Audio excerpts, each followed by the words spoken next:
تم جانتے ہو صحابہ میں سب سے طاقتور کون ہے؟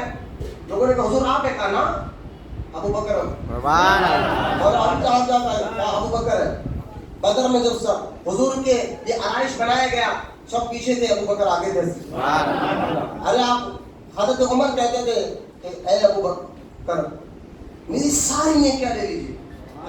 عمر کہتے تھے میری ساری نیکیاں لے لیجیے، لیکن وہ نیکی جو 3 رات تم غار ثور سبحان اللہ سبحان اللہ وہ میرے نام کر دیجیے. وہ کیسی نیکی تھی؟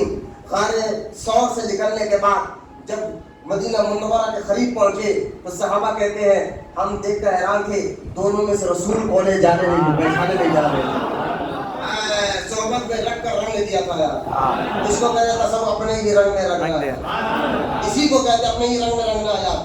غور کرے کہ غار ثور سے 3 دن کے بعد باہر نکلے اور نکلنے کے بعد مدینہ منورہ پہنچ رہے ہیں تو صحابہ کہتے ہم پہچان نہیں پا رہے تھے کہ دونوں میں رسول کون ہے. ہم کنو سے چہرہ چیپ نظر آ رہا تھا. جب ابو بکر نے اس کیفیت کو بھاپ لیے سمجھ گئے کہ ہم یہ دو حیران ہے کہ دونوں میں سے رسول کون ہے. ابو بکر اپنا چادر نکالتے ہیں اور سرکار پر سایہ کرتے ہیں، لوگوں کو پتا چلے کہ یہ آقا ہے میں غلام ہوں. سبحان اللہ.